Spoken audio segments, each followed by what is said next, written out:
À la réception, personne ne comprenait le millionnaire allemand, jusqu'à ce que la pauvre femme de ménage lui propose un thé en allemand, et l'homme fut choqué en la voyant. Le hall du Grand Hôtel Lumière, au cœur de Lyon, transpirait le luxe discret, propre aux établissements centenaires. Moulures dorées, sol en marbre lustré, lustres en cristal suspendus à plusieurs mètres du sol. Le bruissement doux des conversations, le roulement délicat des valises et le parfum subtil des fleurs fraîches donnaient à l'endroit une ambiance feutrée, presque irréelle. En cette fin d'après-midi, pourtant, quelque chose troubla l'équilibre si bien réglé de l'accueil. Un homme venait d'arriver, grand d'une élégance rigide, costume noir parfaitement taillé, chaussures italiennes brillantes comme un miroir, mallette en cuir finement gravée sous le bras. Il franchit les portes automatiques comme s'il entrait dans une salle de conseil internationale, pas dans un hôtel. Son regard tranchant balaya l'espace. Il ne salua personne. Il n'en avait pas besoin. Chaque geste, chaque pas affirmait une autorité silencieuse. L'homme, manifestement allemand, s'exprimait uniquement dans sa langue natale, avec une rapidité et une dureté qui déstabilisa instantanément les réceptionnistes. Héloïse, la chef de réception, tenta d'abord de le saluer en anglais, puis en français. Rien n'y fit. L'homme répondait en allemand, brièvement, avec une impatience croissante. Il tapait du doigt sur le comptoir, jetait des regards vers l'ascenseur, vers les montres, vers les employés. Les minutes semblaient une perte de temps insupportable pour lui. Une tension diffuse gagna le personnel. Parmi eux se tenait Claire. 32 ans, blouse beige parfaitement repassée, cheveux relevés dans un chignon sage. Elle n'était pas réceptionniste. Elle n'était même pas censée être là à cette heure-ci. Mais une demande exceptionnelle d'un client capricieux l'avait envoyée du service d'étage au hall. Elle observait la scène depuis le coin de la salle, un plateau de mignardise dans les mains, habituée à être invisible. Les clients ne lui parlaient presque jamais. On la saluait parfois d'un signe de tête distrait, rarement d'un mot. Pourtant, en ce moment précis, Claire était étrangement captivée par cet homme. Non pas pour sa richesse ou sa prestance, des hommes fortunés, elle en voyait chaque jour, mais pour le malaise qu'il créait, pour la barrière infranchissable que semblait être sa langue. Elle écouta son allemand, net, précis, rude. Elle comprenait tout. Elle le parlait, parfaitement, mais elle se taisait. Personne au Grand Hôtel Lumière ne savait que Claire parlait l'allemand. Ce n'était pas sur son CV, ce n'était pas un secret volontaire, juste une vérité enfouie. Un héritage silencieux venu de son enfance, de lettres jamais traduites, d'une mère au regard distant qui écrivait parfois dans une langue que personne ne voulait lire. Claire n'avait jamais eu l'occasion de parler allemand ici, et aujourd'hui, face à ce client impossible à satisfaire, elle hésitait. Le regard de Lucas, car tel était son nom, Lucas Schneider, glissa sur les visages, puis sur les murs, comme s'il cherchait une faille, une ouverture, une échappatoire à cette incompréhension. Les réceptionnistes passaient nerveusement d'un traducteur automatique à un appel vers un collègue germanophone en congé. L'absurde commençait à régner dans ce temple de l'organisation. Claire inspira discrètement. Elle sentit ses doigts se crisper légèrement sur le plateau qu'elle tenait. Elle fit un pas en avant, imperceptiblement. Mais pas encore. Pas maintenant. Il y avait dans l'air quelque chose de plus grand qu'un simple malentendu linguistique. L'homme semblait nerveux, presque agressif, mais pas par arrogance. C'était autre chose, une urgence, une détresse peut-être. Elle observa son visage, l'arête droite du nez, les sourcils froncés, les tempes légèrement contractées. Il ne jouait pas un rôle, il cherchait quelque chose, ou quelqu'un. Le directeur de l'hôtel, alerté par la confusion, fit son apparition.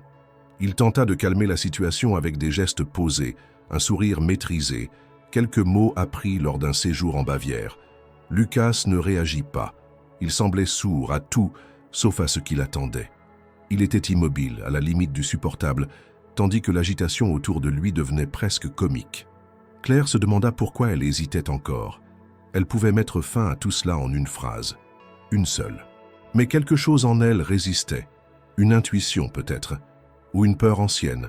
L'homme, dans toute sa froideur, semblait déclencher en elle une mémoire qu'elle ne savait pas avoir. Elle recula d'un pas, se repositionna derrière une colonne, hors de vue directe. Elle observa encore, ses collègues transpirant, le directeur qui s'agitait, Lucas Schneider qui consultait sa montre avec une crispation visible. Et elle, silencieuse, seule à comprendre chaque mot, chaque intonation, chaque soupir. Le hall, malgré son faste, paraissait soudain minuscule. Le silence qu'il imposait, étouffant. Une rencontre était sur le point d'arriver. Et Claire le pressentait sans le savoir. Ce jour ne ressemblerait à aucun autre. Le chariot de service roulait lentement sur le parquet du couloir central. Claire avançait, les yeux fixés sur le plateau où reposait une théière en porcelaine ivoire, 2 tasses d'assortie, une petite boîte d'infusion et un apron brodé. Tout avait été préparé avec soin, sans qu'elle-même sache exactement pourquoi elle le faisait. Elle n'avait reçu aucune commande de thé.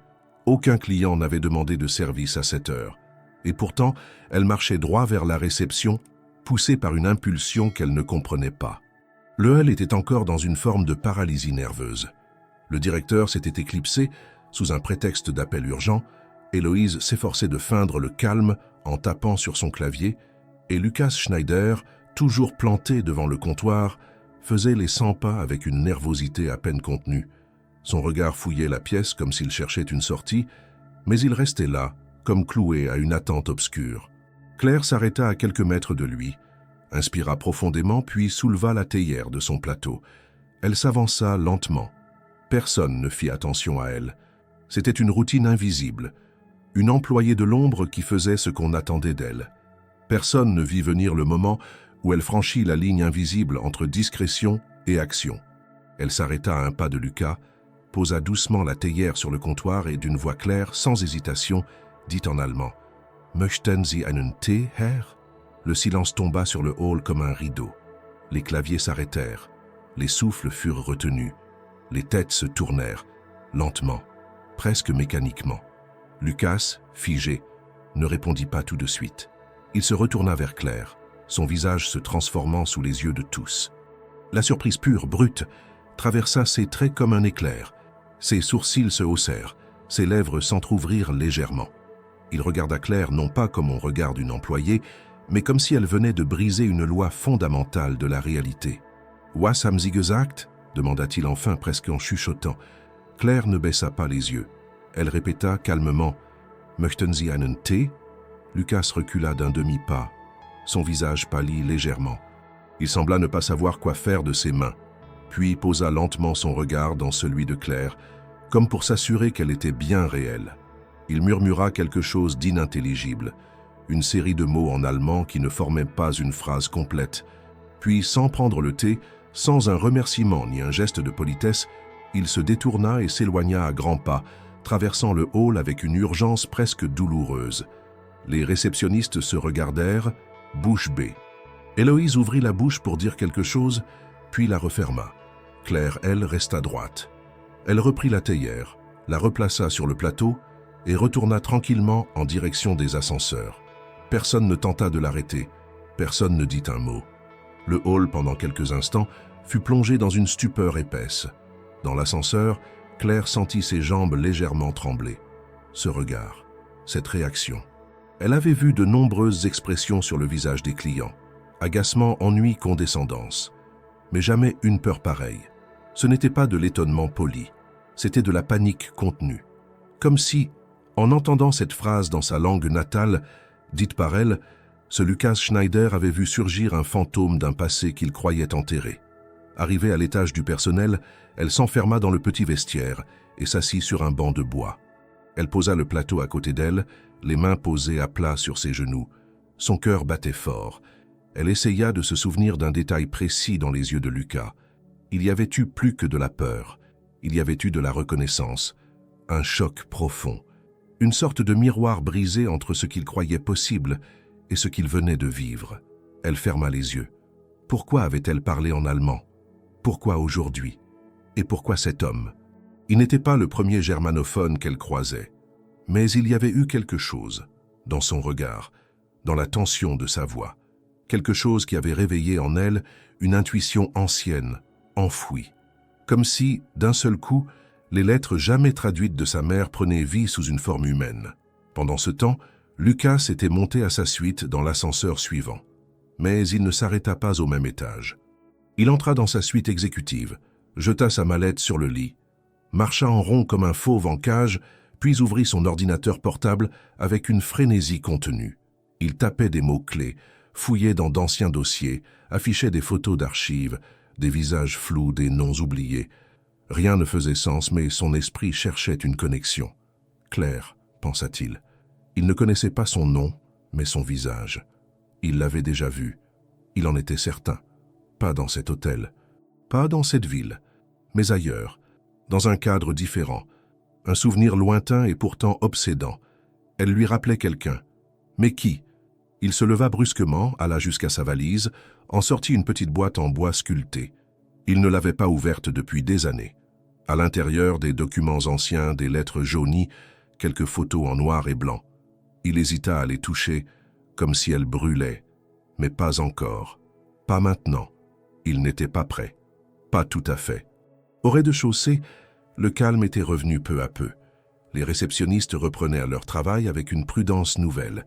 Claire, quant à elle, avait repris son service comme si rien ne s'était passé. Mais quelque chose avait changé. En elle, dans le regard de Lucas, et dans l'air même de l'hôtel, désormais chargé d'une attente invisible. Personne ne savait encore que ce simple geste, offrir un thé dans une langue oubliée, allait déclencher une série de révélations qui changeraient à jamais la vie de deux étrangers. Ou peut-être pas si étrangers. Pas vraiment. Pas au fond. Lucas ne réapparut pas ce soir-là. Les heures passèrent et le nom de Schneider resta silencieux dans le registre des appels. Aucune demande de service, aucun repas commandé, aucune trace de mouvement dans sa suite.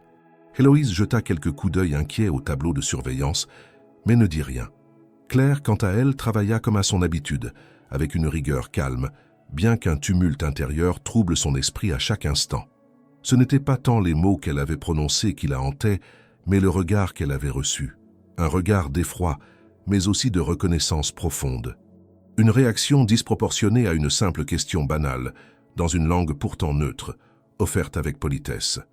Et pourtant, quelque chose, dans l'instant où leurs regards s'étaient croisés, l'avait déstabilisé autant que lui. Le lendemain matin, à 7 heures précises, Claire se trouvait déjà dans le couloir du 4e étage, distribuant les petits déjeuners comme chaque jour. Elle ne s'attendait pas à revoir Lucas si tôt, et certainement pas de cette façon.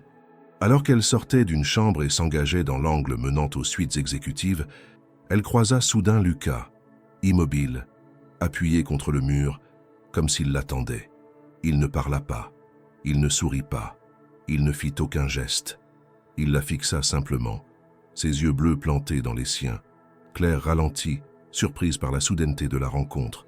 Mais avant qu'elle ne puisse dire quoi que ce soit, il détourna le regard brusquement, comme frappé par une pensée insupportable, et s'éloigna d'un pas vif, presque précipité. Aucun mot n'avait été échangé, rien qu'un silence dense, troublant, tendu. Plus tard, dans la salle du personnel, Claire resta un moment seule, les bras croisés contre sa poitrine. Elle rejouait la scène dans son esprit, en boucle, cherchant à comprendre ce qu'elle avait pu éveiller en lui. Elle connaissait la froideur de certains clients. Elle savait que les riches venaient souvent chargés de secrets, mais cela dépassait la simple excentricité. C'était personnel. Il y avait eu quelque chose de profondément personnel dans la façon dont il l'avait regardé. De retour au service, elle croisa à nouveau Lucas dans le hall cette fois. Il marchait lentement, les mains croisées dans le dos, observant le lustre central, les tableaux anciens, comme s'il découvrait pour la première fois l'endroit. Mais dès qu'il aperçut Claire dans son champ de vision, il s'interrompit net. Leurs regards se croisèrent encore, et encore, il détourna les yeux cette fois avec un froncement de sourcils, comme si chaque apparition de Claire venait bousculer une structure interne qu'il tentait désespérément de maintenir intacte. Le personnel commença à murmurer. On chuchotait que le client allemand semblait obsédé, qu'il cherchait Claire du regard chaque fois qu'il descendait au hall. Mais personne ne savait vraiment pourquoi. Certains pensaient à un coup de foudre maladroit, d'autres à une vieille connaissance, ou même à une ressemblance avec une ex-femme.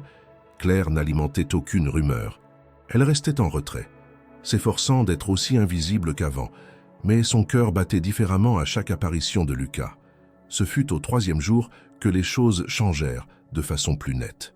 Claire, occupée à dresser une table dans le salon de lecture, sentit un frisson la traverser. Sans se retourner, elle sut qu'il était là.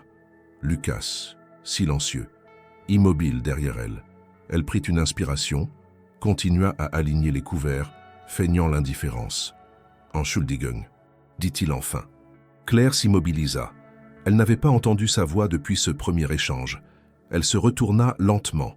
Il était là, plus vulnérable qu'elle ne l'avait jamais vu, moins tendu, mais toujours dans cette posture hésitante d'un homme qui lutte avec lui-même. « J'ai été. » « Surpris, dit-il en allemand. « L'autre jour, votre voix. » Il s'interrompit, chercha ses mots. Claire ne répondit pas. Elle le regarda simplement, attendant la suite. « Vous ressemblez à quelqu'un que j'ai connu, finit-il par dire. C'est peut-être idiot, je ne sais pas. Il se tut à nouveau. Puis, sans attendre de réponse, il s'inclina légèrement et s'éloigna. Claire resta figée. Quelqu'un qu'il avait connu. Était-ce cela? Une ressemblance? Mais une ressemblance ne provoque pas une réaction aussi violente. Ou alors, était-ce plus que cela? Quelqu'un d'intime, de marquant? Un parent? Une femme aimée? Ou pire, une personne disparue? Ce soir-là, elle rentra chez elle plus tôt. Elle alla droit à la vieille boîte en fer qu'elle gardait dans le haut d'un placard. Elle n'avait pas ouvert cette boîte depuis plusieurs années. À l'intérieur, des lettres. Beaucoup, toutes écrites en allemand, de la main fine et régulière de sa mère. Elle ne les avait jamais lues. Trop douloureux, trop compliqués. Mais à cet instant, elle semblait contenir les réponses qu'elle n'osait chercher. Elle en prit une au hasard, la déplia lentement. Les premières lignes étaient banales. Description d'un quotidien dur, solitude, espoir déçu. Puis un prénom revint plusieurs fois. Anna. Toujours avec tendresse. Puis une phrase. « Je regrette tant ce que j'ai fait à Anna. » Claire fronça les sourcils. Qui était Anna? Et pourquoi ce nom sonnait-il comme une corde familière tirée dans un coin oublié de sa mémoire? Elle reposa la lettre, incapable d'aller plus loin ce soir-là. Mais elle comprit qu'il y avait un lien. Que ce client n'était pas simplement perturbé, que lui aussi cherchait quelque chose, ou quelqu'un. Dans sa suite, Lucas s'assit dans l'obscurité, la boîte ouverte sur ses genoux. Il en sortit une photo. Une femme jeune, cheveux sombres, regard mélancolique. Derrière, quelques mots en français griffonnés maladroitement « Pour Lucas quand il sera prêt ». Il retourna la photo, le visage, les traits. C'était impossible. Mais c'était là. Elle ressemblait à Claire. Ce n'était pas un simple hasard. C'était une vérité ancienne, oubliée, qui remontait à la surface. Et soudain, tout ce qu'il avait cru savoir sur sa vie devint incertain. Le 4e jour, l'hôtel retrouvait son rythme d'élégance habituel. Les bagages glissaient à nouveau avec fluidité sur les tapis feutrés, les clients fortunés s'installaient dans les salons pour leurs rendez-vous discrets, et le personnel reprenait ses gestes précis, comme s'il dansait une chorégraphie invisible. Mais malgré la façade ordonnée, une tension sourde persistait, comme un fil invisible qui reliait chacun au mystère muet du client allemand. Lucas Schneider ne parlait presque à personne. Pourtant, il descendait désormais au hall plusieurs fois par jour, à des horaires irréguliers, comme s'il guettait un moment précis, une présence. Il observait l'entrée, les couloirs, les ascenseurs. Il feignait de consulter son téléphone ou de lire un journal. Mais ses yeux, eux, cherchaient. Claire le remarqua dès la première répétition de cette manœuvre. D'abord, elle crut à une coïncidence, puis à une habitude étrange. Mais bientôt, cela devint évident. Il attendait, il espérait la croiser. Et pourtant, chaque fois qu'il la voyait, il n'osait pas l'aborder. Il détournait le regard, s'éloignait, disparaissait dans l'aile sud ou dans l'ascenseur sans dire un mot.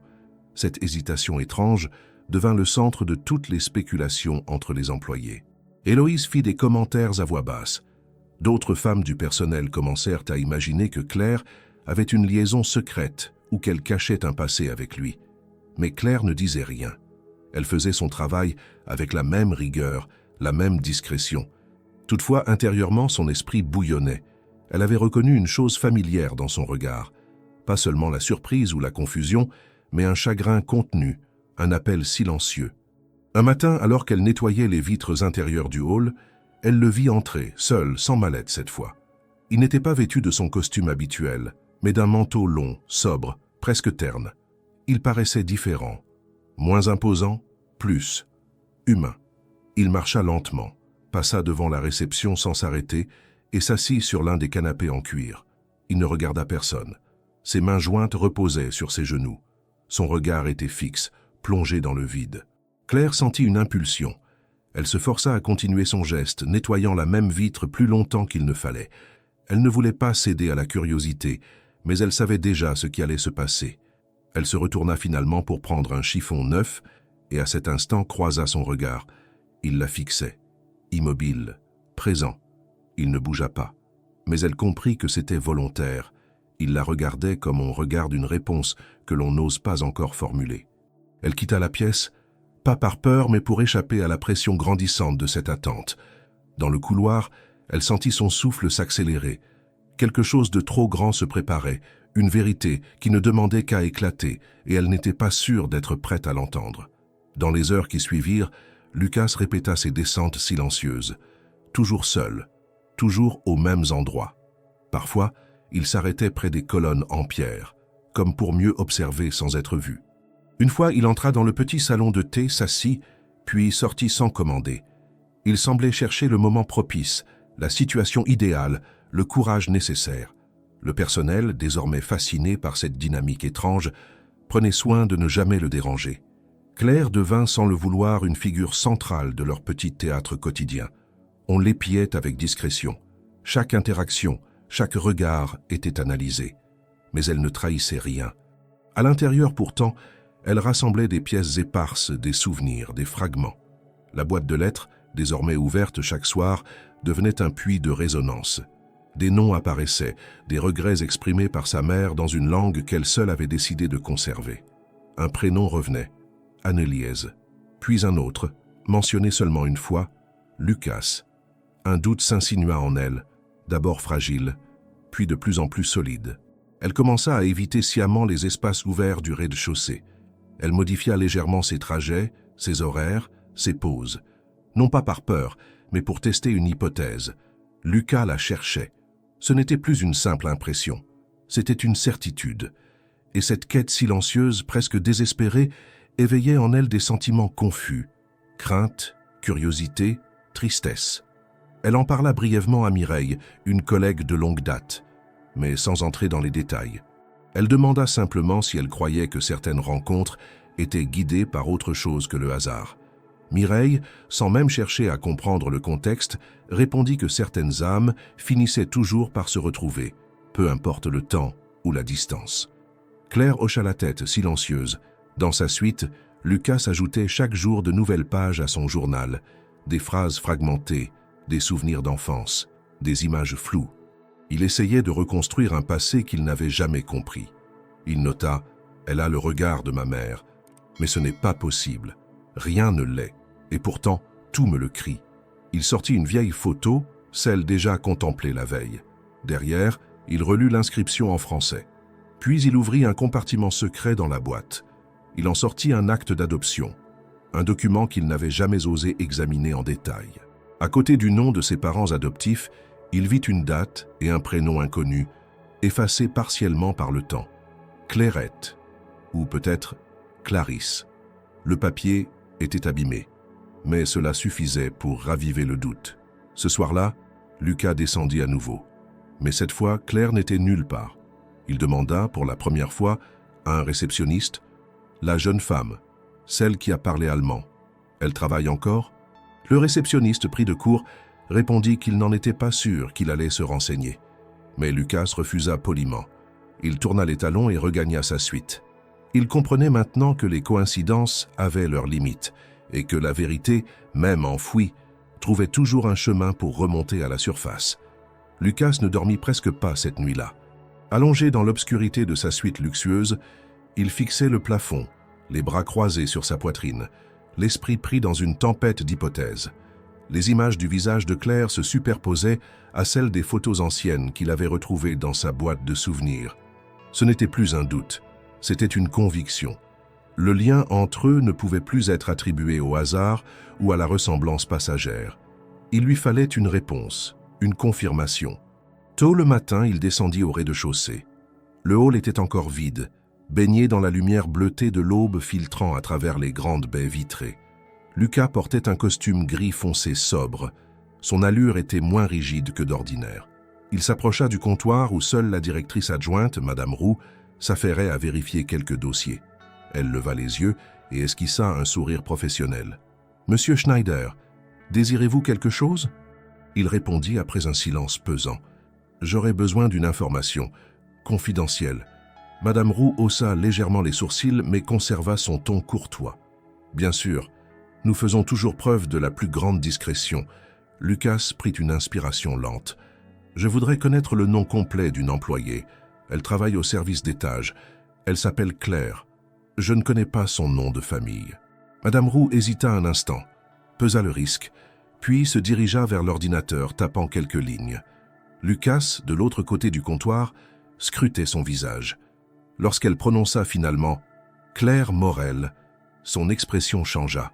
Sa peau, déjà pâle, perdit une nuance de plus. Il s'éloigna sans rien dire, remerciant à peine. Les sons du hall semblaient désormais assourdis.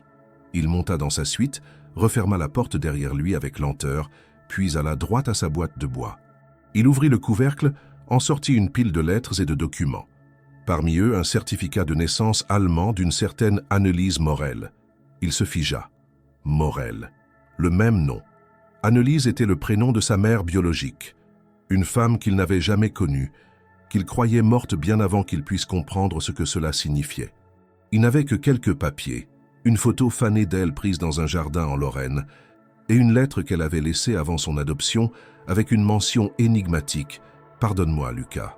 Il se souvenait d'avoir montré cette photo à ses parents adoptifs quand il était adolescent. Ils avaient évité le sujet, toujours. Il avait appris à ne plus poser de questions. Mais aujourd'hui, tout cela remontait comme une rivière souterraine trop longtemps retenue. Il fouilla dans la boîte, retrouva une feuille fine, fragile, rédigée à la main dans un allemand ancien. Il la relut attentivement. « Ma sœur est restée en France. Elle a refusé de me suivre. Je ne pouvais pas garder Lucas seul. Il sera mieux ailleurs. Dis-lui un jour qu'il avait une tante, une famille quelque part. Peut-être qu'il comprendra. » Lucas resta longtemps assis, la lettre à la main, les doigts tremblants. Il murmura « Claire Morel, sœur d'Anneliese. Elle. Non. » Le choc fut tel qu'il dut se lever pour marcher, faire les 100 pas dans la pièce. Il se planta devant le miroir. Son visage était crispé, les traits tirés. Il répéta plus fort « Elle n'est pas ma sœur. Elle est la fille de la sœur de ma mère. C'est ma cousine. » Cette révélation le bouleversa d'une manière qu'il n'aurait su anticiper. Ce n'était pas un soulagement complet, ni une inquiétude. C'était un vertige, une connexion familiale qu'il ignorait, surgie d'un passé effacé. Il ressentit un mélange de tristesse et de soulagement. Claire n'était pas un fantôme de son passé, mais une clé vers une vérité plus vaste, un pan de sa vie jusque-là vide. Il resta enfermé toute la matinée. Pendant ce temps, Claire poursuivait son service sans incident. Elle se sentait observée, mais Lucas ne se montrait pas. Elle crut qu'il était parti, ou qu'il avait décidé d'ignorer son intuition. Jusqu'au moment où, en fin d'après-midi, un message discret lui fut remis par une collègue. « Le client de la suite impériale a demandé que vous soyez affecté au service exécutif à partir de demain. » Elle lut le papier 2 fois. Aucun nom, aucune explication. Mais elle comprit immédiatement. Elle rangea le message dans sa poche, le cœur serré. Pourquoi maintenant? Pourquoi elle? Était-ce lié à ses regards, à cette tension muette? Elle n'en parla à personne. Elle rentra chez elle, les jambes lourdes, le front baissé, et passa la soirée devant les lettres de sa mère. Elle en traduisit une avec l'aide d'un dictionnaire, mot par mot, lentement, et découvrit enfin un passage écrit d'une main tremblée. « Je n'ai jamais revu Anneliese. Elle est partie en Allemagne avec un homme dont je ne connaissais même pas le nom. Elle m'a écrit une seule fois, bien des années plus tard. Elle disait avoir confié son fils à une autre famille. Elle pleurait beaucoup dans sa lettre. Je l'ai gardée, mais je n'ai jamais répondu. » Claire relut ces lignes jusqu'à les connaître par cœur. Le prénom n'était pas mentionné, mais elle n'avait plus de doute. Lucas, cet homme. Il venait de ce même arbre familial qu'on avait réduit au silence. Dans la nuit, Claire se réveilla en sursaut. Une image lui était apparue en rêve. Une photo ancienne, celle d'une femme jeune, assise près d'un arbre. Ce visage lui ressemblait, comme si elle l'avait déjà vu. Peut-être dans une des lettres, peut-être dans les yeux de Lucas. Le matin suivant, vêtue de son uniforme le plus soigné, elle se présenta au service exécutif, sans poser de questions. On lui remit une nouvelle carte d'accès. Elle savait déjà pour qui elle était affectée. En montant dans l'ascenseur, elle se regarda dans le miroir. Il y avait dans ses yeux une lucidité qu'elle n'avait jamais vue auparavant. Elle n'était plus seulement une employée invisible. Elle portait une histoire ancienne sur ses épaules, une vérité enfouie qui ne demandait qu'à être révélée. Lorsque Claire entra dans la suite impériale ce matin-là, elle sentit immédiatement que l'atmosphère avait changé. Le silence était lourd, presque cérémoniel, et l'écho de ses pas sur le parquet semblait étrangement amplifié. Lucas se tenait près de la fenêtre, les mains dans les poches, immobile. Il ne se retourna pas lorsqu'elle entra. Elle referma doucement la porte derrière elle, les doigts crispés sur le plateau contenant une carafe d'eau et 2 verres en cristal. Elle n'était pas censée servir le petit déjeuner, ni effectuer de ménage aujourd'hui. Seulement répondre aux besoins spécifiques d'un client de haut niveau, ce qui, dans ce cas précis, signifiait se tenir prête à une conversation pour laquelle elle n'avait reçu aucun script. « Vous parlez toujours allemand ?» demanda-t-il sans se tourner. Sa voix était basse, presque posée. Claire s'approcha lentement, déposa le plateau sur la table centrale, puis répondit avec calme. « Depuis l'enfance, ma mère écrivait dans cette langue, mais ne la parlait presque jamais. J'ai appris seul à lire ses lettres. Je l'ai fait en cachette, puis plus tard avec des livres. » Il se retourna enfin. Ses traits étaient tirés, son regard chargé de nuit sans sommeil. Il l'observa longuement, comme s'il cherchait à déceler une faille dans son expression, une hésitation dans ses mots. « Savez-vous qui sont vos parents ?» insista-t-il. Claire fronça légèrement les sourcils, incertaine de l'intention réelle de cette question. Elle hocha lentement la tête. « Ma mère s'appelait Marie Morel. Elle m'a élevé seule. Elle est décédée quand j'avais 17 ans. Mon père, je ne l'ai jamais connu. Elle n'en parlait pas, et je n'ai jamais insisté. Elle laissait des lettres, mais elles étaient anciennes, et je ne les ai pas toutes traduites.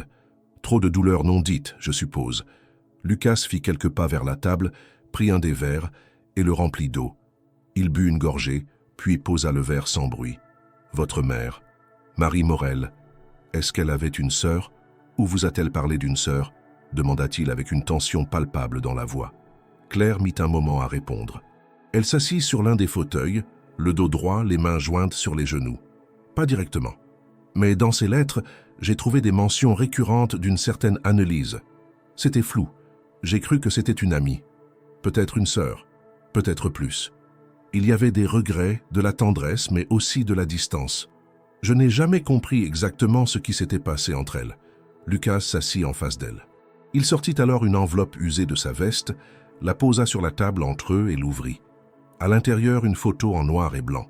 Une femme jeune, cheveux tirés, robe d'époque, assise sur un banc, un livre ouvert sur ses genoux. Voici Annelise, ma mère biologique.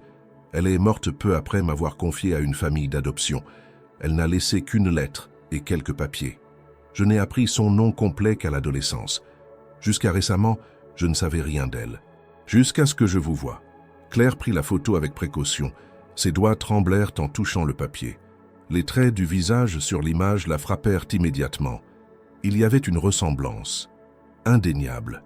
Les mêmes pommettes hautes, le même regard lointain.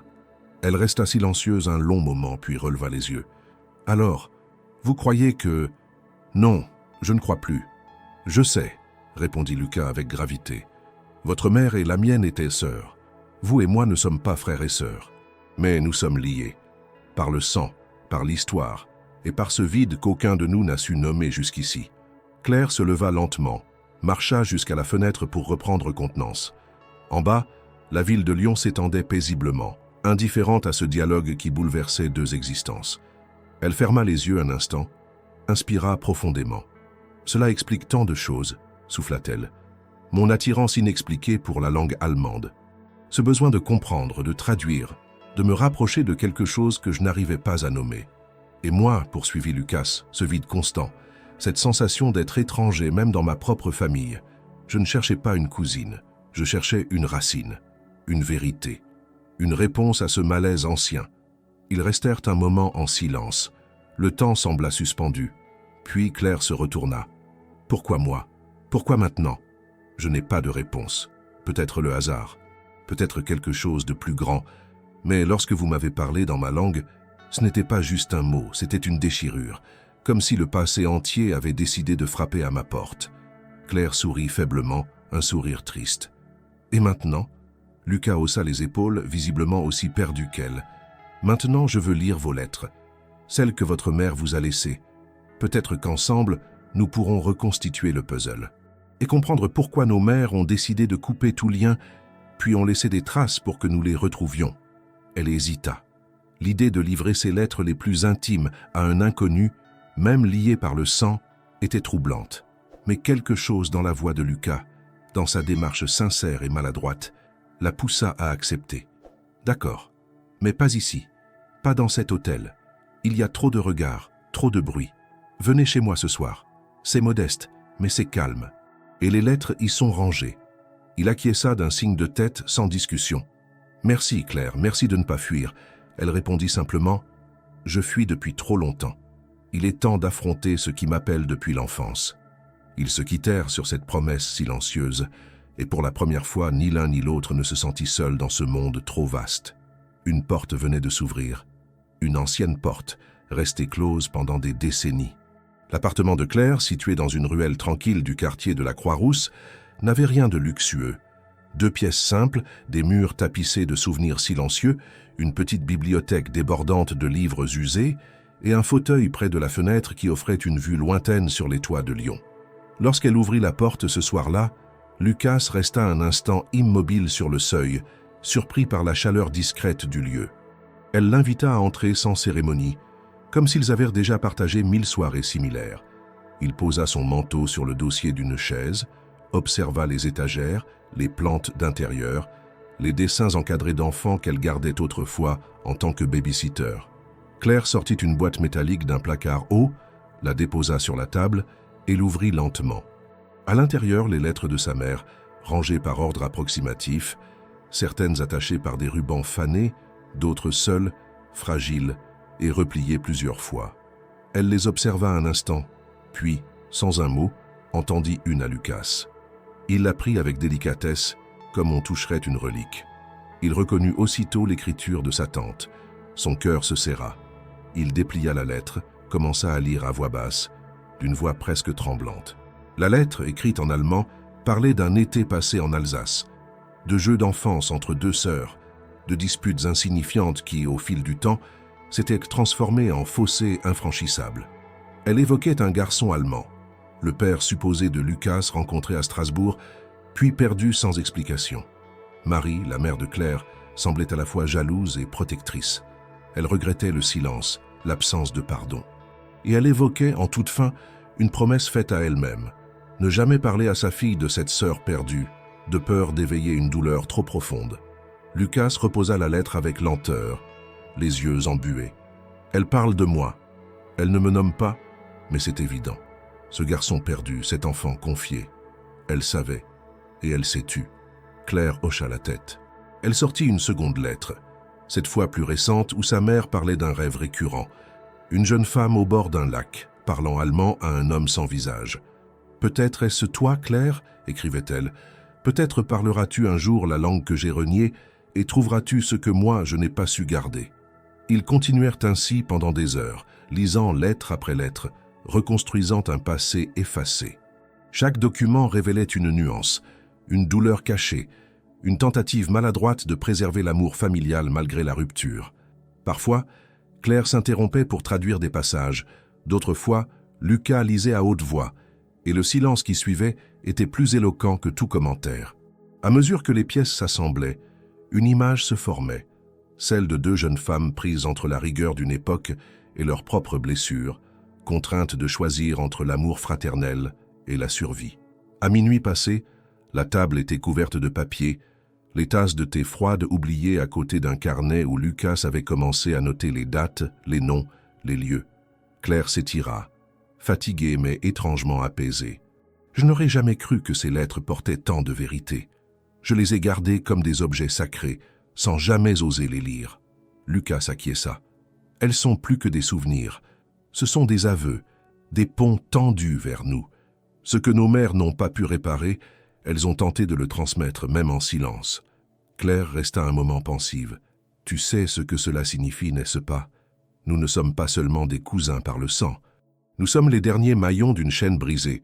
Si nous ne faisons rien, l'histoire s'efface avec nous. » Lucas se leva, marcha jusqu'à la fenêtre, regarda les lumières de la ville qui scintillaient au loin. « Je suis venu ici pour affaires, mais depuis que je t'ai vu, tout a changé. Je pensais que c'était une coïncidence, un trouble passager, mais maintenant je sais. Je suis venu pour ça, pour te rencontrer, pour comprendre. Et tu veux faire quoi ?» demanda Claire. Il se retourna vers elle, résolu. Continuer, traduire tout, rassembler les pièces et aller plus loin. Peut-être retrouver d'autres membres de la famille. Peut-être retourner en Allemagne, rechercher les traces, refaire l'arbre. Et toi, tu en fais partie. Tu en es la base, Claire. Elle ne répondit pas immédiatement. Elle regarda les lettres, la photo d'Anne-Lièse, son propre reflet dans la vitre. « Je t'aiderai, mais lentement. Je ne suis pas prête à tout changer du jour au lendemain. Mon monde est ici. Mes racines, même abîmées, sont ici. Je ne te demande pas de partir, Claire. Je te demande de marcher avec moi. » Un pas après l'autre. Ils se serrèrent à la main. Un geste simple, mais chargé de sens. Ce n'était pas une alliance de convenance. C'était la reconnaissance de deux âmes brisées qui, par la force d'un héritage inattendu, commençaient à se reconstruire ensemble. La nuit s'acheva dans un silence plein de promesses. Dans l'appartement modeste de Claire, sous la lumière douce d'une lampe à abat-jour, deux existences s'étaient croisées au-delà des mots, au-delà du sang. Les pièces du puzzle n'étaient plus éparpillées. Elles commençaient à prendre forme. La lumière matinale filtrait à travers les rideaux de lin de l'appartement de Claire.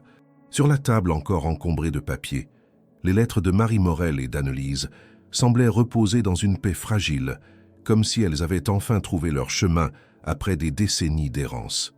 Lucas s'éveilla dans le fauteuil où il s'était assoupi quelques heures plus tôt, couvert à la hâte par un plaid que Claire lui avait discrètement posé durant la nuit. Il se redressa lentement, les muscles tendus, mais l'esprit vif. Les mots qu'ils avaient lus la veille résonnaient encore en lui avec une intensité presque douloureuse. Claire entra dans la pièce, une tasse de café à la main, les cheveux en désordre, mais le regard étrangement lumineux. Elle déposa la tasse devant lui, puis s'assit en silence. Aucun mot n'était nécessaire. Il s'avère que cette journée allait marquer une nouvelle étape. Une lettre attendait encore, jamais traduite, jamais ouverte depuis sa découverte. L'enveloppe était différente des autres, plus épaisse, plus soignée. Elle portait la mention « à lire seulement si le passé revient ». Claire la tenait entre ses doigts depuis plusieurs minutes, le regard perdu. Lucas attendait, respectueux. Puis, d'un geste ferme, elle déchira le haut de l'enveloppe et déplia lentement le papier. L'écriture était fine, mais pressée. Une émotion palpable traversait les lignes, même avant qu'elle soit traduite. Claire commença à lire à voix haute en allemand, hésitante, cherchant le bon rythme, les bonnes inflexions. « Ma chère Claire, si tu lis ces mots, c'est que quelque chose m'échappe, que les silences que j'ai voulu protéger ont été mis à nu. Alors je te dois la vérité. J'ai eu une sœur. Son nom était Anne-Lise. Elle était brillante, fougueuse, insaisissable. Nous avons grandi ensemble en Lorraine, dans une maison où les mots pesaient plus que les regards. Elle est partie jeune, avec un homme que notre famille refusait. Elle est partie enceinte. Nous ne nous sommes plus parlé. J'ai appris, des années plus tard, qu'elle avait eu un fils.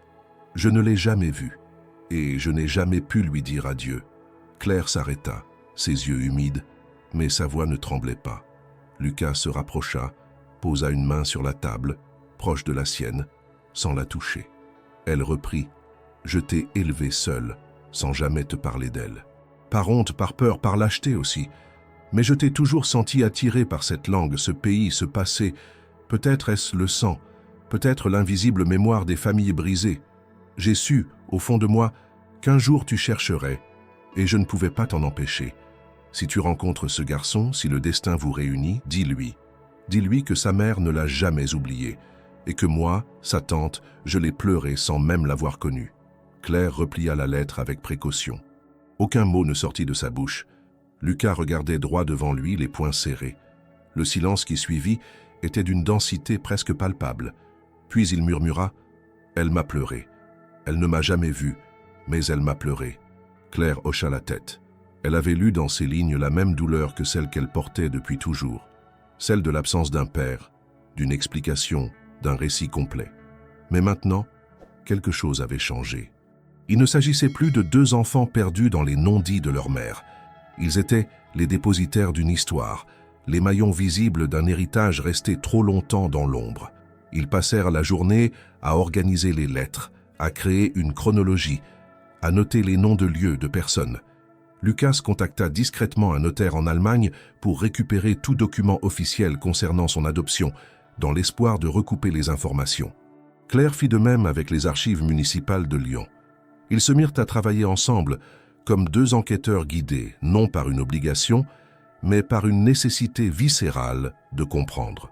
Au fil des heures, des détails oubliés refaisaient surface. Une lettre parlait d'un appartement à Strasbourg où Anneliese avait vécu avant de partir. Une autre évoquait un carnet tenu par leur grand-mère, aujourd'hui probablement disparu. Mais le plus important ne venait pas des indices concrets.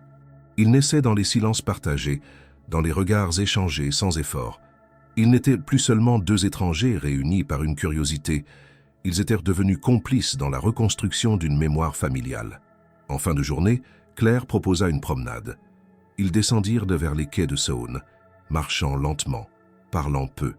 À un moment, elle s'arrêta, regarda Lucas et dit « Tu ne m'as jamais vraiment dit ce que tu ressentais quand tu m'as vu la première fois. » Il sourit, un sourire fatigué mais sincère. « J'ai eu peur, pas de toi, mais de ce que tu représentais. Tu étais la preuve que ce que j'avais refoulé pendant toute une vie était réel. Et surtout, tu avais ce regard, le même que sur la photo, le même que dans mes rêves d'enfant quand je me figurais à quoi aurait ressemblé ma vraie famille. » Elle le fixa, touchée par cette confession. Un frisson lui parcourut l'échine. Pas de peur, mais de lucidité. Il s'était trouvé. Et peu importaient les années perdues, les continents séparant leurs origines. Il s'était trouvé. Ce soir-là, de retour chez elle, Claire sortit un carnet vide. Elle inscrivit à la première page « Chronique d'un silence ». Puis, en dessous, une phrase simple « Ce que nos mères ont eu, nous allons l'écrire ». Elle tendit le carnet à Lucas.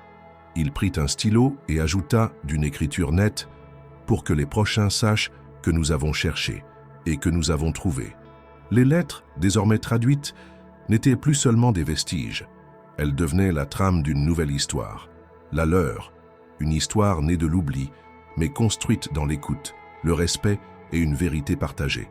Ce n'était pas la fin du mystère, c'était le début d'une mémoire restaurée. Le lendemain de leur lecture intense, Claire et Lucas décidèrent de ne pas se revoir immédiatement. Ils avaient besoin de digérer ce qu'ils venaient de découvrir. La densité émotionnelle de ces révélations, la clarté soudaine de leur lien familial et l'écho douloureux des lettres lues les avaient laissés vider, chacun replongé dans ses propres souvenirs. Mais cette séparation n'était ni froide ni distante. Elle était nécessaire. Une respiration entre deux êtres désormais liés par une histoire plus grande qu'eux. Claire reprit son poste à l'hôtel, mais elle n'était plus tout à fait la même. Les couloirs familiers lui semblaient soudain trop étroits, les clients trop bavards ou trop absents. Tout en elle était tendu vers une réflexion nouvelle. Qui était-elle avant de comprendre d'où elle venait? Et maintenant qu'elle savait, que faire de cette vérité? Elle travaillait en silence, l'esprit ailleurs, repensant aux mots de sa mère, à cette enfance modeste dans les quartiers hauts de Lyon, aux après-midi passés à observer les avions traverser le ciel en se demandant ce qu'il y avait au-delà. Elle se rappelait aussi les longues nuits passées à écouter les sons d'une langue qu'elle ne comprenait pas encore, ces disques en allemand que sa mère rangeait dans une boîte métallique sans jamais les expliquer. À l'époque, elle croyait que c'était simplement une fantaisie. Aujourd'hui, elle savait que c'était une mémoire enfouie, une voix venue d'un ailleurs qu'elle n'avait jamais osé explorer. Chaque mot appris, chaque livre lu dans cette langue l'avait rapproché, sans le savoir, de Lucas. De son côté, Lucas prolongea son séjour à Lyon sans fixer de date de départ. Il télétravaillait depuis sa suite, organisant ses obligations à distance, mais il consacrait le plus clair de son temps à retracer les morceaux manquants de son passé. Il contacta les archives de Strasbourg, fit appel à un généalogiste spécialisé en lignées perdues pendant les migrations post-guerre et reprit contact avec ses parents adoptifs pour leur poser des questions longtemps évitées. Ses parents, au téléphone, se montrèrent d'abord surpris, puis hésitants. Mais face à la détermination de Lucas, ils finirent par avouer que oui, ils avaient reçu une lettre au moment de son adoption, signée d'une certaine Marie Morel. Elle exprimait un désir de garder le contact, mais aussi une grande peur d'être rejetée. Cette lettre avait été conservée dans une boîte que sa mère adoptive finit par retrouver dans le grenier. Lucas demanda qu'elle la lui envoie. Quelques jours plus tard, il la tenait entre ses mains. C'était la même écriture que celle des lettres que Claire possédait. Le même parfum discret, presque effacé. Et les mots, eux, confirmaient tout. Je ne suis pas sa mère, mais je suis sa famille. Si un jour il veut comprendre, qu'il sache que je ne l'ai jamais oublié. Cette lettre, Lucas la porta à Claire un soir. Ils se retrouvèrent dans un café discret, près du Rhône, à l'abri des regards. Il la lui montra sans parler. Elle lut en silence, ses yeux devenant brillants à mesure qu'elle parcourait les lignes. Lorsqu'elle leva les yeux vers lui, elle comprit qu'il n'était plus seulement Lucas Schneider, le client mystérieux.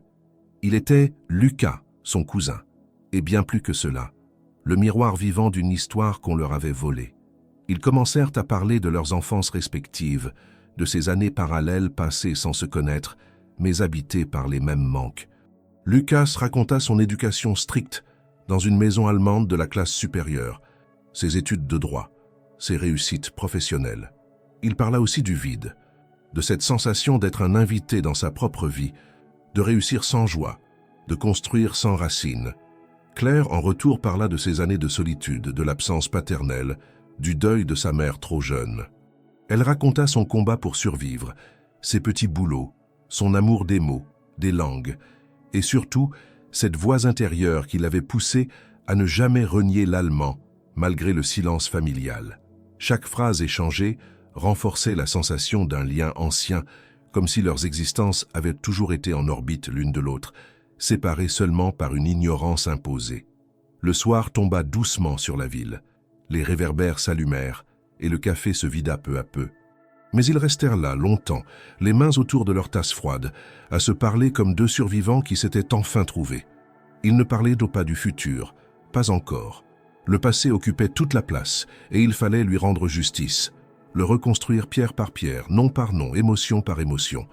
Claire finit par dire d'une voix douce « J'ai souvent rêvé que j'avais une famille ailleurs, pas par manque d'amour ici, mais par intuition, comme un souvenir ancien que je ne pouvais pas expliquer. Et moi, répondit Lucas, j'ai toujours ressenti que quelque chose me manquait. Ce n'était pas une personne, mais une origine, un point d'ancrage, une vérité.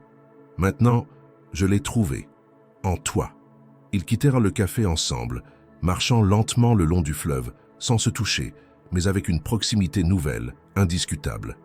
Ce n'était pas une romance, ce n'était pas non plus une simple fraternité. C'était une alliance née de la douleur, de la résilience, de la volonté de réparer ce qui avait été brisé bien avant eux. Cette nuit-là, Claire rentra chez elle et ressortit le carnet qu'ils avaient commencé. Elle ajouta une nouvelle page. « Nous avons découvert la blessure. Maintenant, il faudra apprendre à guérir. » Puis, comme un symbole discret, elle dessina 2 arbres entremêlés, aux racines communes. Le passé était désormais éclairé. Restait à affronter les choix du présent. L'annonce de la proposition de Lucas vint bouleverser l'équilibre fragile que Claire avait réussi à maintenir. Après plusieurs semaines passées à démêler les fils complexes de leur histoire familiale, à traduire les lettres anciennes et à reconstruire patiemment un arbre généalogique partiellement effacé par les blessures du passé, Lucas prit une décision audacieuse. Il voulait emmener Claire en Allemagne, dans sa ville natale pour rencontrer les rares membres vivants de leur famille et tenter de combler les vides laissés par des années de silence et d'absence.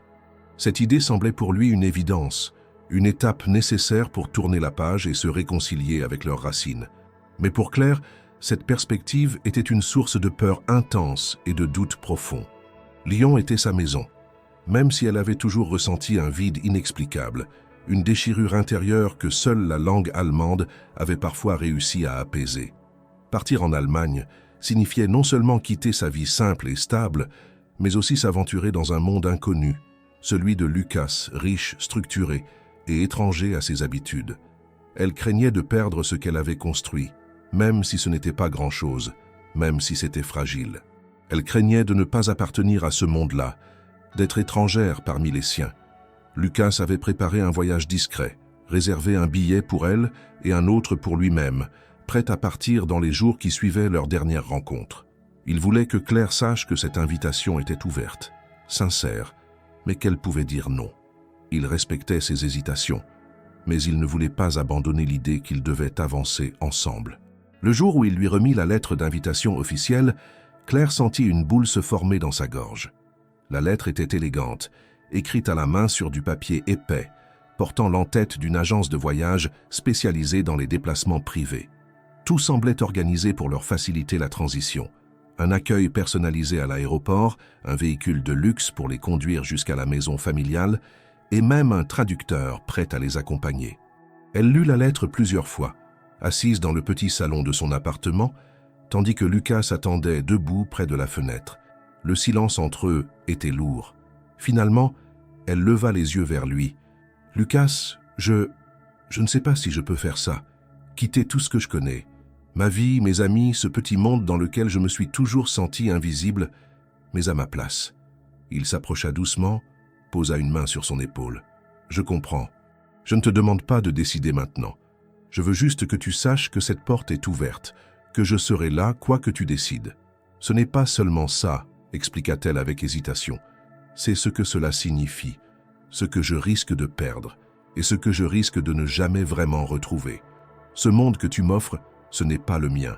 J'ai peur de me perdre, de disparaître dans un univers qui n'est pas fait pour moi. » Lucas la regarda avec une intensité nouvelle, comme s'il cherchait à lire au plus profond de son âme. « Peut-être que tu as raison. Peut-être que ce monde n'est pas le tien. Mais peut-être que tu peux lui donner un sens nouveau. Peut-être que c'est toi qui manques à ce monde, et non l'inverse. » Claire détourna le regard, les larmes aux yeux. Elle se sentait prise au piège entre deux vies, entre deux identités.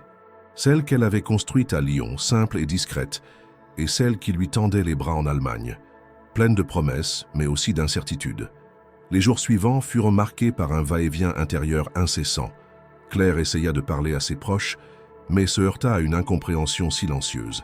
Elle se surprit à rêver d'un avenir qui ne lui appartenait pas encore, d'une maison inconnue, d'un visage familier qu'elle n'avait jamais rencontré. Elle se demandait si elle pouvait vraiment appartenir à deux mondes à la fois, ou si elle devait choisir, au risque de perdre une partie d'elle-même.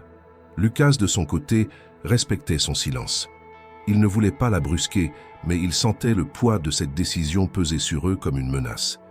Il lui proposa une dernière fois, lors d'une soirée pluvieuse, de venir simplement visiter l'Allemagne, sans engagement, sans promesse, juste pour voir. « Viens, Claire, viens. Et si tu ne veux pas rester, je te ramènerai.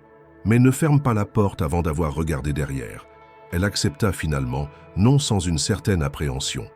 Elle ne savait pas encore que ce voyage allait bouleverser non seulement leur passé, mais aussi leur futur. Les valises furent bouclées, les billets imprimés. Le départ était imminent. L'hôtel dans lequel Lucas avait élu domicile était déjà prévenu de leur absence prolongée. Les employés chuchotaient, intrigués par cette soudaine décision, mais personne ne pouvait deviner ce qui se jouait entre ces deux êtres liés par un secret de famille longtemps enfoui. Le matin du départ, Claire écrivit une lettre qu'elle glissa dans la poche de son manteau. Une lettre qu'elle n'envoyait pas, une lettre pour Lucas, pour elle-même, pour ce futur incertain. Elle y exprimait ses doutes, ses peurs, mais aussi son espoir. Parce qu'au fond, malgré tout, elle savait que ce voyage était une nécessité, une étape indispensable pour comprendre enfin qui elle était vraiment. Alors qu'ils quittaient Lyon sous un ciel gris, Claire se tenait à la fenêtre de la voiture, regardant la ville s'éloigner.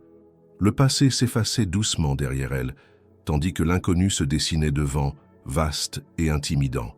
Elle ferma les yeux, prit une profonde inspiration et s'autorisa pour la première fois à espérer. Elle ne savait pas encore que ce voyage allait changer sa vie à jamais. Le matin de leur départ pour l'Allemagne, Lyon était enveloppé dans un brouillard léger. La ville semblait hésiter à laisser partir ses habitants vers des horizons nouveaux. Claire se réveilla tôt. Le sommeil encore fragile, les pensées tourbillonnant dans sa tête comme des feuilles emportées par le vent d'automne. Elle savait que ce jour serait un tournant, un moment charnière dans sa vie. Pourtant, au lieu de se préparer pour le voyage, elle resta assise devant la fenêtre, contemplant la rue encore calme, les passants rares, les cafés ouvrant doucement leurs portes.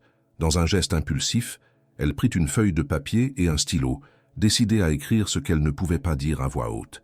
Elle voulait mettre des mots sur ses peurs, ses doutes, ses émotions confuses. Le papier se remplit lentement, chaque phrase un mélange de vérité et de supplication. Elle expliquait à Lucas pourquoi elle ne pouvait pas partir. Pas maintenant, pas comme ça.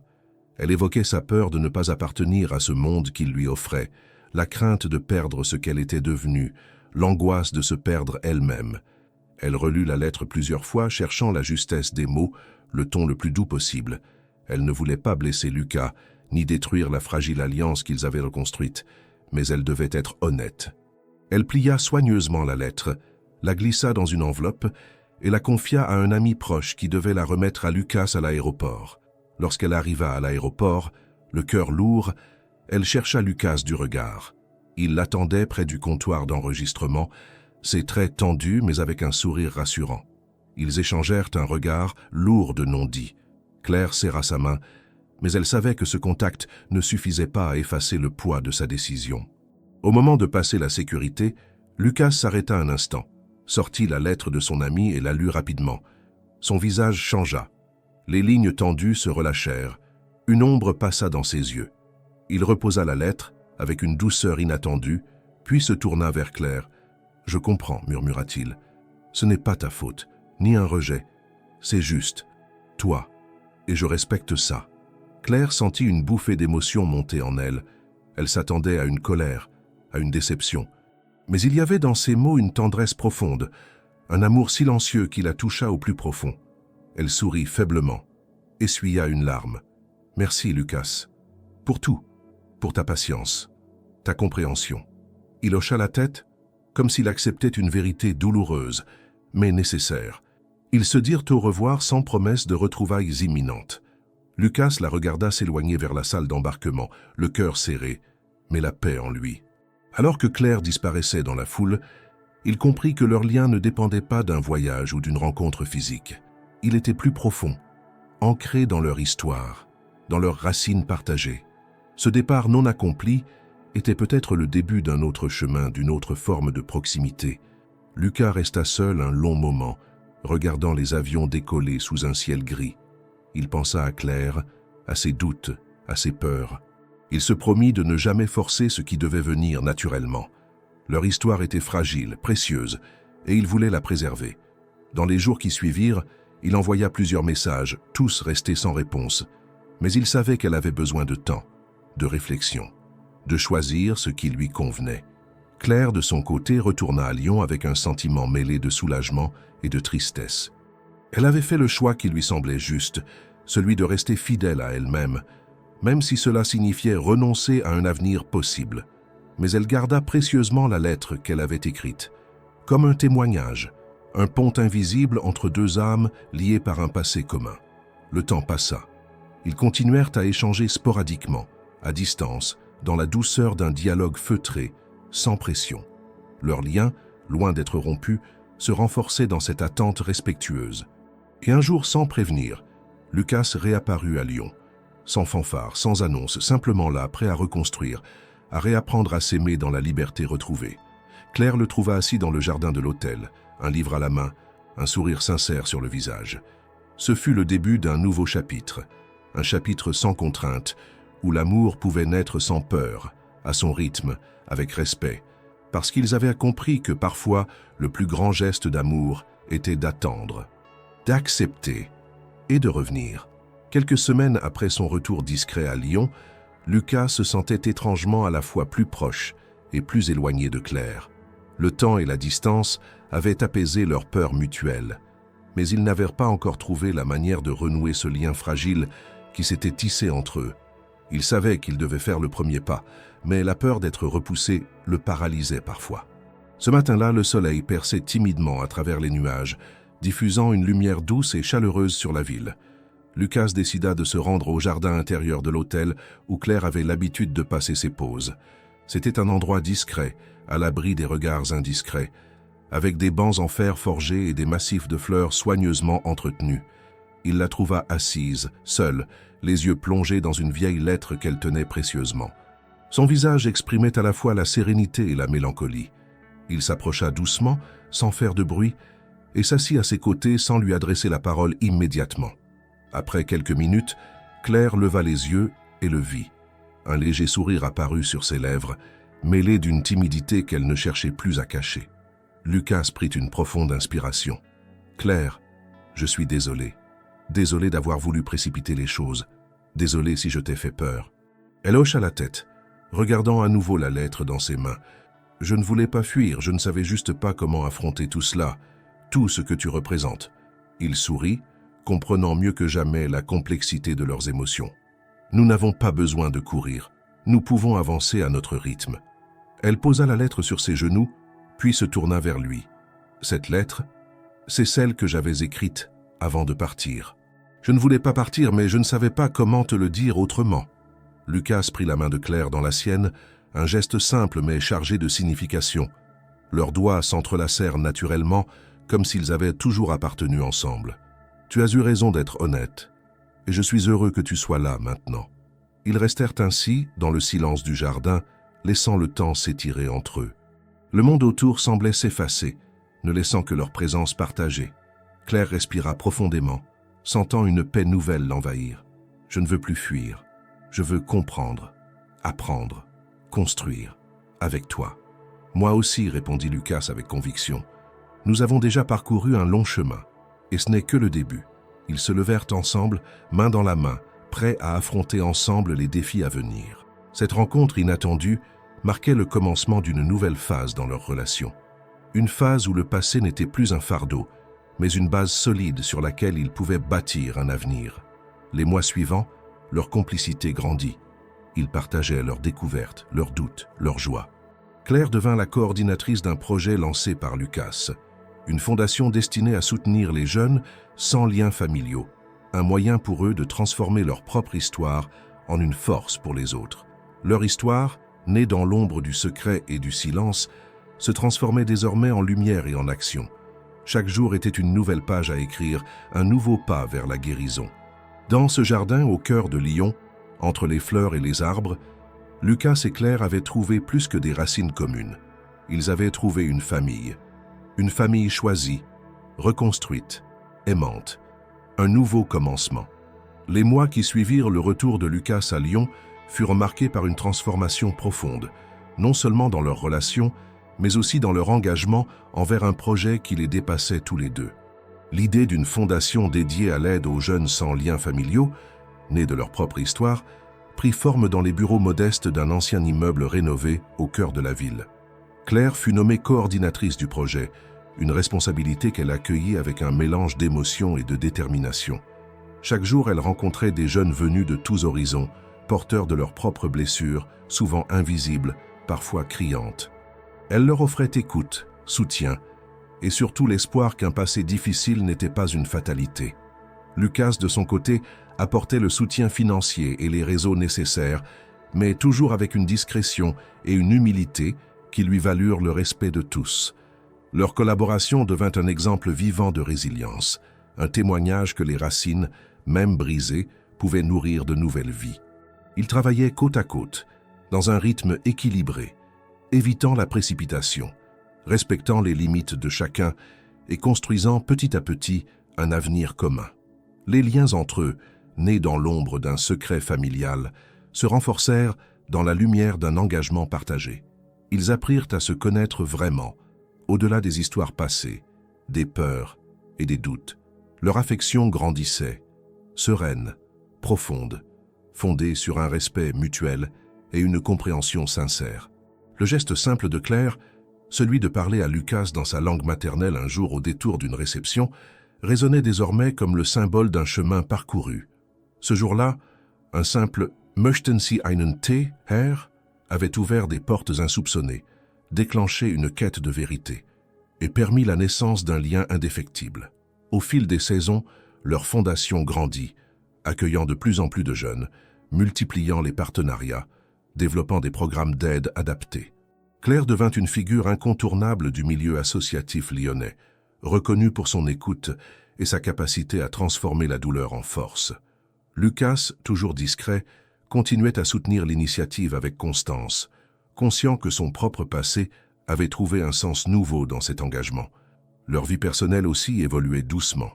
Ils partageaient des moments simples, des dîners improvisés, des balades dans les rues anciennes de Lyon, des conversations tardives autour d'un thé. Ils apprenaient à s'apprivoiser sans urgence, à construire une relation basée sur l'authenticité et la confiance. Un après-midi d'automne, alors que les feuilles rouges et dorées tapissèrent les trottoirs, Claire et Lucas se promenaient dans le parc de la Tête d'Or. Ils s'arrêtèrent auprès d'un banc, s'assirent côte à côte, regardant les enfants jouer au loin. Claire prit la main de Lucas, un geste naturel, spontané. « Je n'aurais jamais cru que tout cela commencerait par un simple thé, » dit-elle en souriant. Il la regarda avec tendresse. « Ce thé a changé ma vie, et grâce à toi, je me sens enfin à ma place. » Ils restèrent là, silencieux, savourant la paix de ce moment. Leur histoire, faite de douleurs anciennes et de découvertes nouvelles, avait trouvé sa voie. Sur le sol français, dans cette ville pleine de souvenirs et d'avenir, ils avaient construit quelque chose de rare, un foyer, une famille, une promesse. Ce nouveau départ n'était pas une fin, mais un commencement fondé sur l'amour, le respect, et la certitude que parfois, les racines les plus profondes émergent des terres les plus inattendues. Le thé en allemand, geste modeste d'une employée invisible, avait ouvert la porte à une vie pleine de sens et d'espoir. Et ainsi, dans le silence complice de Lyon, Lucas et Claire écrivaient chaque jour la suite de leur histoire, une histoire unique, vibrante et profondément humaine.